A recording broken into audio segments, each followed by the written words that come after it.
everyone, and welcome to this evening's event, History Uncovered, GBH Education on Elevating Untold Stories.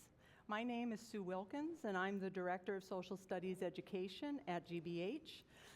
Before I came to GBH, I spent many years as a high school history teacher, and most of them at Newton North High School.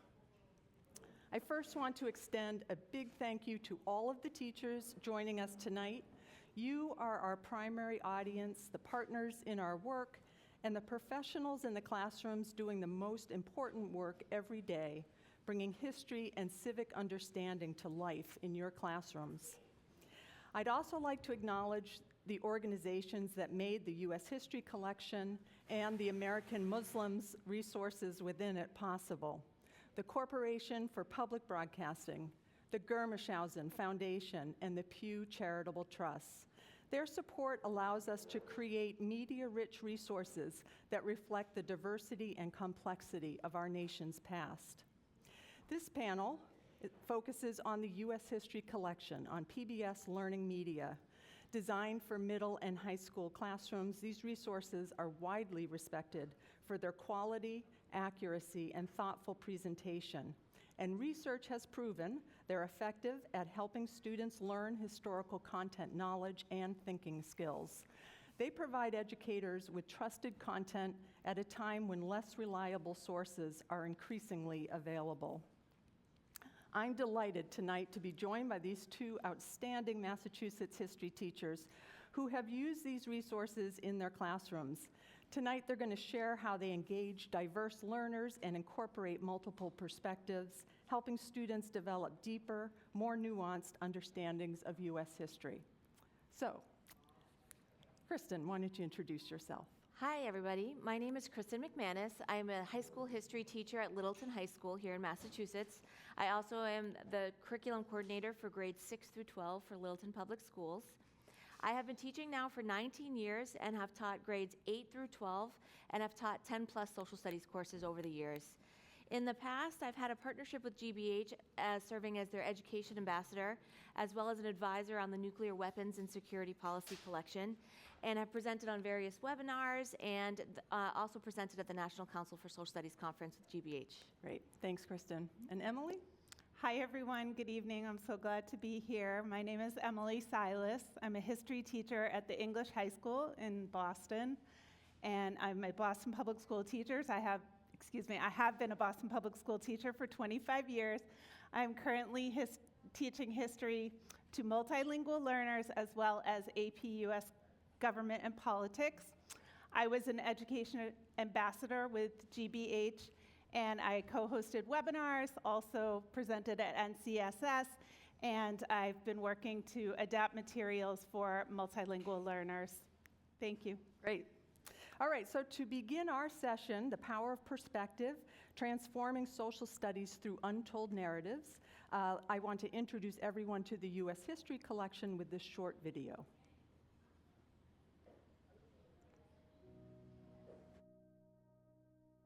Students learn better when they can engage with and relate to the content.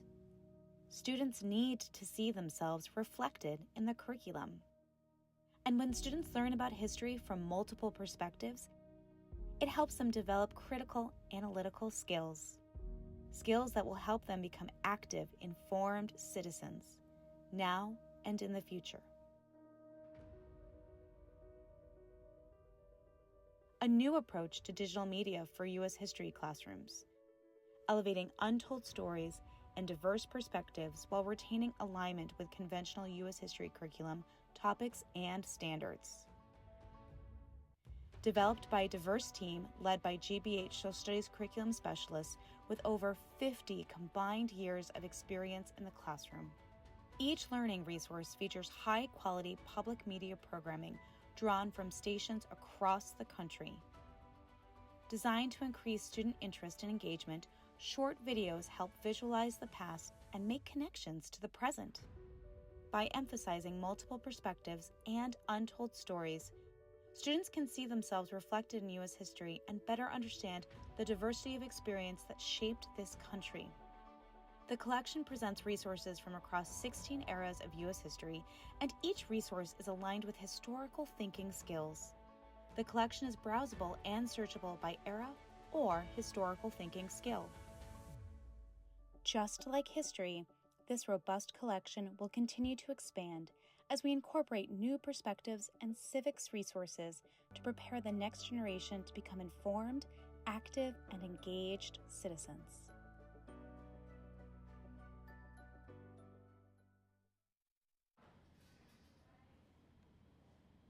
Terrific. So we know teachers have so many, perhaps too many, digital resources available to use in their classrooms. So from your perspective as classroom teachers, what features of the U.S. History Collection, in your opinion, make it a reliable and effective resource for teaching U.S. history and incorporating multiple perspectives? So I love how the collection actually uses so many perspectives from United States history and allows for students to gain so many points of views. For example, the You Decide interactive, which will be pictured here on the screens in a moment, is of the Roaring '20s, and it's a great resource to show multiple perspectives. It poses the question, to what extent do the 1920s deserve to be called the Roaring '20s? And right here on this first screen, actually, it offers two different perspectives right off the bat. The first one calls it an age of miracles and excess, while the other one is saying that while the decade might have roared for some, in fact, it moaned in the eyes of some Black Americans. And so through this interactive, students will look at the stories of various groups, various people, various events that occur in the 1920s, including immigrants, including those who were part of the Great Migration. It also details the rebirth of the KKK, the widening socioeconomic gap, and more, much more. And so through the use of the videos, through the use of images and text, it asks students to evaluate this decade really on a new level beyond what the name of the decade suggests. Great. Emily. In addition to the multiple perspectives, I really appreciate that when you go to find a source, there are various ways you can search for a source. You can do it by time period. You can also do it by skill. You know that it's going to be standards aligned, but when you get there, there's also a resource landing page. So there will be videos, but there will also be accompanying sources, other videos, background readings, other materials to support your teaching, and then also to support students in exercising and developing those historical thinking skills, especially corroboration, because they'll be reviewing primary sources, but also videos, and it just has a level of sophistication that I don't see in all the other sources that are available to us. So when I use PBS LearningMedia, I often find myself using American Experience because I use U.S. history, because I teach U.S. history, and I know that these films are deeply researched. I know that they use some of the most respected historians and scholars in the field. I know that there's going to be a real diverse array of voices and sources. One example that I love to share with my colleagues is the Triangle Fire, which tells the story of the tragedy of the Triangle Shirtwaist Factory fire. But I appreciate in the American History Collection, through the American Experience videos, it really tells a more complex story. It focuses on the fact that these were young immigrant women. Of course, I teach many multilingual learners, so I'm looking for those stories that will resonate with my students. And it focuses also on the organizing that they did before the fire ever happened. So that just adds this whole other layer to the story that is often cut out of textbooks and other sources. And it shows how their activism really made a difference and was a catalyst for change. Great, and I think I'll just add a little bit here because, as you know, we always work with a diverse pool of teacher and student advisors when we create new resources and when the topic is especially complex or nuanced, such as the Nuclear Weapons and Security Policy collection. We convene a panel of subject matter experts who guide our content creation. In most of our projects, we also do some formative research testing, which is another opportunity for us to put our resources in front of teachers and students, to receive feedback and to make revisions as needed before we put those resources on pbslearningmedia.org. So for all those reasons, I think that is why teachers trust our resources, for sure. All right, well, so All of the resources in the U.S. History Collection include some form of media. It might be video, it could be historical images, it could be maps, artifacts, all sorts of things. In your experience, how does media enhance student understanding, engagement compared to more traditional history materials? So I think we can all say that students are inundated with media all the time, right? Whether it's social media, any kind of media that they can find on their phones. And as we know too, the way that we were taught history when we were younger is gone, right? We don't memorize facts, we don't memorize dates, that's a thing of the past. So textbooks, of course, can provide a lot of content, but they oftentimes cannot engage students in the same way or in the way that we really would like to see them do so in the history classroom. So I tend to look to PBS LearningMedia for content that is both historically accurate but also very engaging for the students. So for example, I teach Japanese American incarceration in the 1940s and specifically use some PBS LearningMedia materials in conjunction with some other resources too. So how I usually start is the students have actually been reading George Takei's graphic novel called They Called Us Enemy. And they also watched George Takei's TED Talk where he talks about his experiences growing up in one of the Japanese internment camps. Now, while the students are reading the novel, I want them to learn a little bit more about how the relocation of Japanese Americans was documented.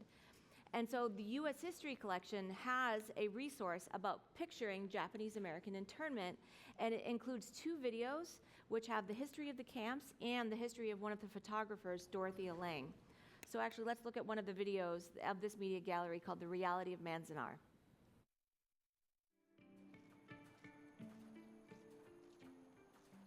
People were being moved to permanent camps, and the first permanent camp was Manzanar, in the desert, pretty far to the east and far from Berkeley. It's called internment camps, I guess, government-wise. I mean, that's what they call it, but it's really like a prison camp behind barbed wire fence with guards. The buildings at Manzanar were long barracks that had from 7 to 12 units in each one, no insulation.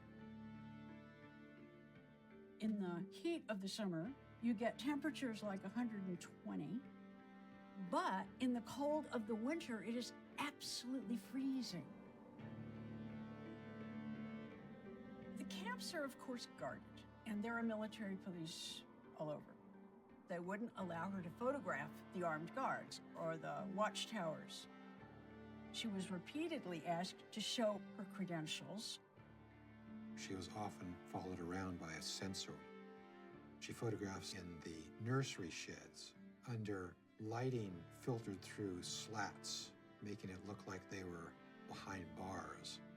An image that one of the censors found so offensive that he would not release it. This was a woman who was not willing to photograph just what they told her. When the higher-ups really took a serious look at these photographs, they fired her. After they fired her, the U.S. military impounded the photographs and would not release them. They really didn't see the light of day for many years.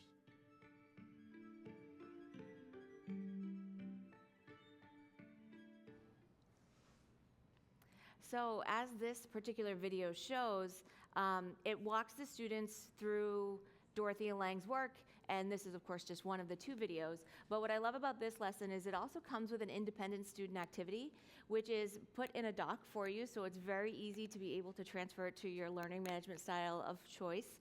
And the students will actually walk through this doc using quotes from the video or actually even photos that Dorothea took herself. And I typically have students work in small groups to do this, A, because we know that high school students love groups, but B, it allows them just to engage with the material and sort of talk it out a little bit more between each other. I'd also like to note that PBS LM has a place for this to link to your Google Classroom, and that you can download the videos if you wanted to engage with it in a different way. It also, of course, links to the standards within our state, and it comes with a background guide. It comes with teacher tips. So it's really sort of ready-made for you to sort of tailor it to your wishes as you might like. Great, thank you. All right, so when we were building the U.S. History Collection, one of our goals was to include resources that build a more inclusive or expansive version of our past. And so Emily, I know you're going to share a resource with us from the collection that's brought a lesser-known historical narrative and multiple perspectives into your classroom. And so you're going to talk about that, but maybe also tell us why you think it's important to do that. Yeah, I really wanted to share this evening a particular resource that really is very different than many of the other resources I've used in my classroom. It's called Unresolved, and this was through Frontline. It's a exploration of the Justice Department investigations of cold cases of civil rights activists, and some of them are familiar names that anyone would study in a U.S. history curriculum, perhaps, but some of them are less familiar. And I just thought I would explain a little bit about when and how I teach this and how much the resource itself, but also, as I mentioned before, all the accompanying resources really help me to introduce this source to students. So I teach it as a part of a civil rights theme that runs throughout my entire U.S. History 2 curriculum. So, students would have studied civil rights immediately after the Civil War, but they also would have studied all the way through, including World War II, the Double V campaign, the Civil Rights Movement, the murder of Emmett Till, who is one of the people included in these cold cases, and how it was a catalyst for the movement, his murder, and also exploring the leadership of various people, famous and not, and the sacrifices that they made. Students would also be familiar with John Lewis because he is part of the story that I'm going to, we'll watch a little clip in a minute.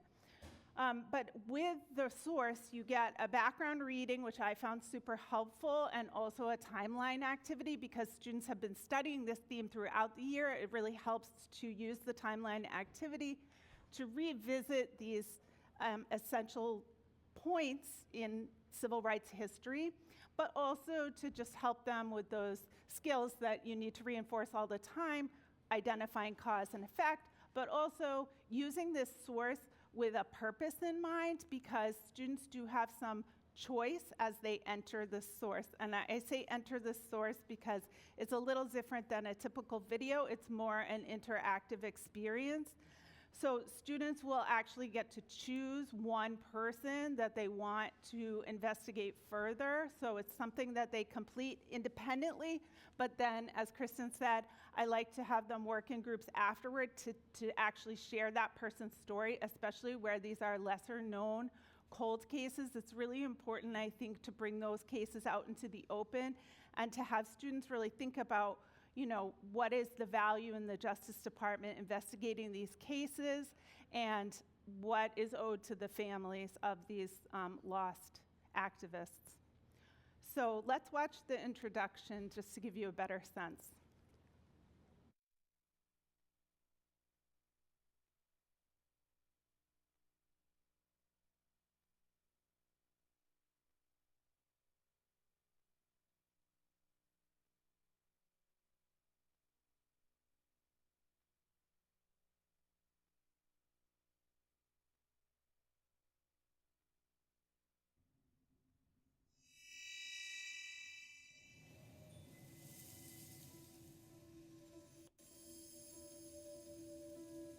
Mr. Speaker, the time has come for the sake of history, for the sake of justice, for the sake of closure. The 110th Congress must pass this legislation.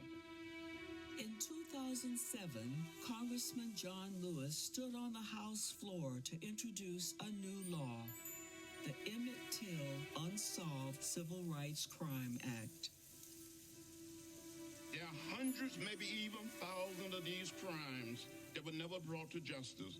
There are murders who have walked free for decades while the families of victims cried for justice. Passing this bill is the least we can do, and we must do something to right these wrongs. The law built upon ongoing efforts within the Justice Department. Since its passage, they have examined the deaths of more than 150 men, women, and children, often victims of racist murders that occurred during the Civil Rights era. But what could justice look like in these cases decades later? This is the story of lives cut short, of families seeking justice, and the limits and failures of a federal effort to right wrongs in the country's past.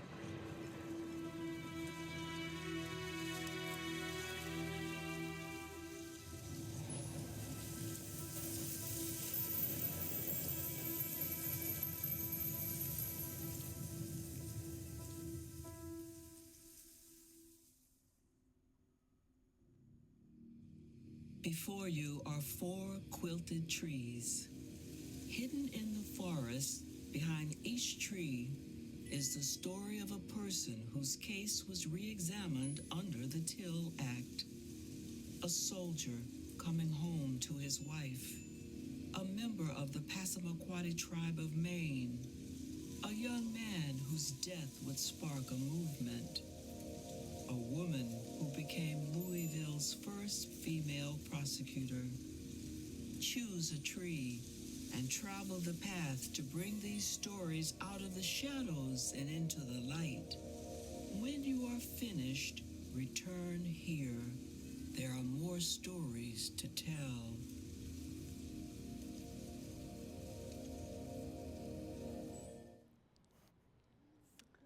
So that just gives you a sense of how a student might enter that space and then choose a story that they want to explore further. It's quite intense, so it's really important, of course, to give students that opportunity to debrief with each other. And then we did a larger discussion, a Socratic seminar about the questions that I raised earlier about the sacrifices that people made, especially ordinary people, in the course of the civil rights movement. And then to what extent does our government owe those families justice? And how do we remember the people who have been lost? Great, thank you. That's such a powerful resource, and I love that you raise that whole issue of lesser known or even unknown people building our history. It's just so important for students to understand that. All right, so Kristen, can you talk about a moment when the U.S. History Collection helped your students connect with history in a new or deeper way and maybe even increase their civic awareness? Sure. So I actually just used this resource about 2 weeks ago, so it's very fresh in my mind, and the students were really jazzed about it, so that's great always to see. So to give some context, I teach Honors U.S. History 2, and the students have been studying the Civil Rights Movement, including, of course, Brown v. Board of Education, the Birmingham jail letter, the March on Washington, and so on. And most students, when they think about the Civil Rights Movement, they think about, oh, okay, that's something that only impacted the South. And this resource that I'm about to tell you about actually incorporates some local history. And in our state, that really isn't talked too much about. So I used an interactive timeline called The Long Struggle to Integrate America's Public Schools, or the Busing Battleground. So it's an interactive timeline that uses photos, it uses text, it uses video clips, all from American experience, the more recent documentary. And if you haven't seen this documentary, I highly recommend, seize the opportunity to do so. It was really, really well done. So there's a particular photo that I will put up for my students to begin this lesson. And so I want to highlight this photo in particular because it's a Pulitzer Prize winning one. I'm sure some of you have seen this before. And so this is a demonstration at City Hall Plaza right here in Boston. So to begin this lesson, I actually put this photo up, and I don't give any context to my students. And I ask them, what do you see here? And I just let them take a few minutes. And so usually I say, okay, well, what do you think's happening? And they say, well, somebody's attacking that man. And I say, okay, when do you think this is? Now, they still are identifying decades, of course, in history. So sometimes they get the 1950s, and I'm like, no, let's look at the dress. Let's think about that a little bit more. And then usually they can settle on the 1970s. And then I say, well, where do you think this is? And they're like, well, it looks like it's in some kind of city. It looks like it's in some kind of place where people can congregate. And so I say, okay, what city might it be? And usually they're like, well, Atlanta, Georgia, maybe somewhere in Alabama. And I say to them, no, this is Boston. This is the city that is in your backyard. And usually it's pretty eye-opening for them. And we have a discussion at that point about how the civil rights movement isn't just a Southern thing. It wasn't just a Southern thing, but this is something that impacted our entire country and, in fact, even our own state. So that photo in particular is located in the interactive timeline, and it discusses school integration. The timeline does, even going so far back as 1946 with a case of a Mexican immigrant students being segregated in California. And then it traces school integration into Brown v. Board of Education. It mentions people like Ruby Bridges, who were very important to the movement, but then it dives into the integration in Boston a little bit more. And it depicts the battle leading up to it, and which starts, of course, in the 1960s, but really comes to a head with the actual integration happening in 1974 to 1976. So one particularly shocking video in this timeline shows people throwing bricks at school buses as they are traveling through the streets of Boston. And this was all, in an effort to integrate and to bring students together. So the video we're actually about to watch now depicts one such protest, and it really is the one that actually talks a little bit more about that particular one in Boston City Hall Plaza in 1976.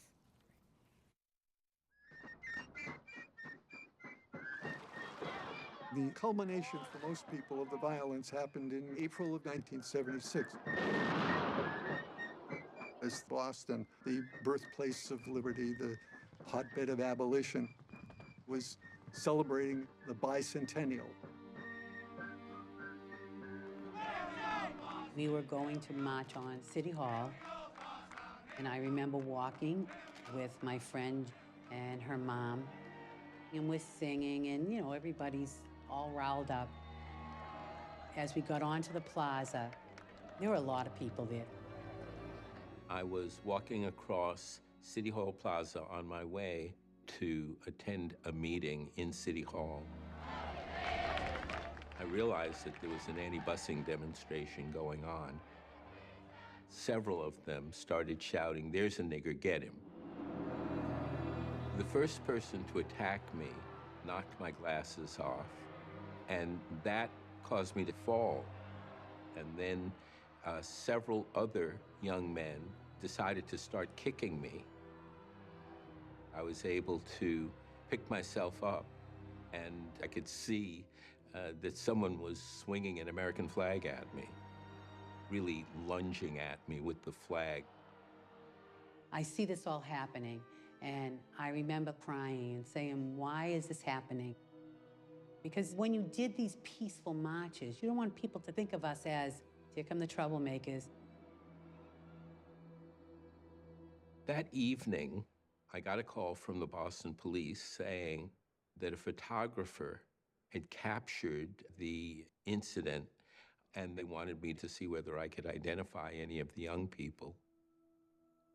That was the first moment that I really got to see the expressions on the faces of these teenagers. It was clear that there was manifest hatred that several of the young men felt towards me. The Pulitzer Prize-winning photograph became the world-famous emblem of hatred. The American flag, a black professional walking through City Hall Plaza, and the violence that was inflicted upon him as a result of hatred.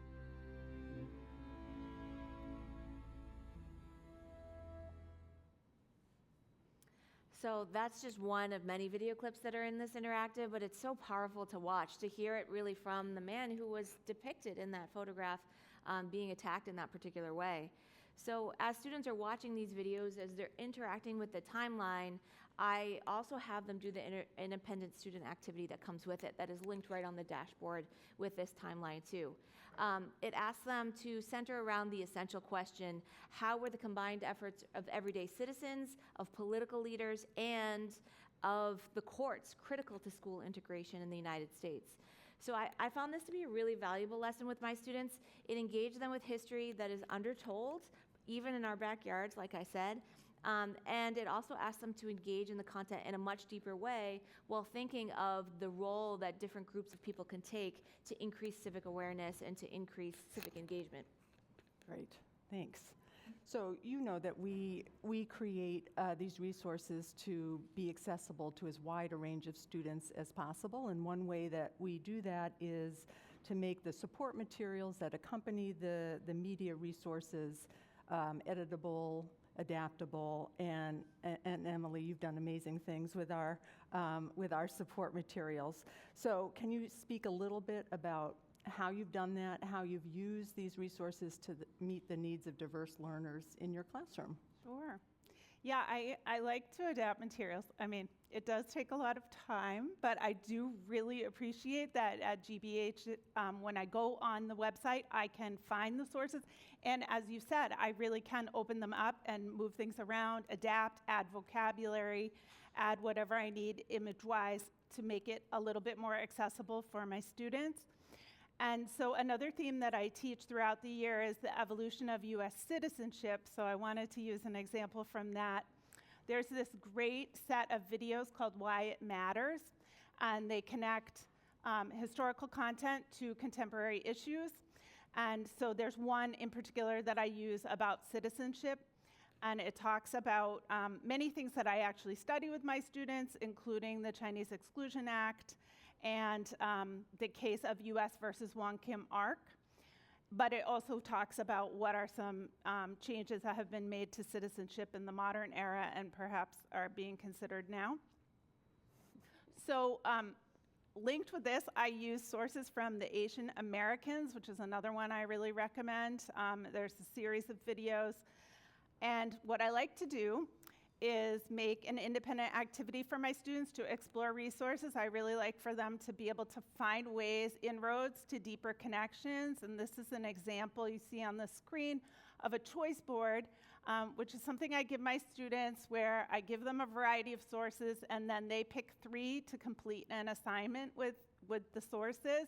Many of the sources on this particular choice board came from the Asian Americans, but also just from PBS LearningMedia in general, from the U.S. History Collection.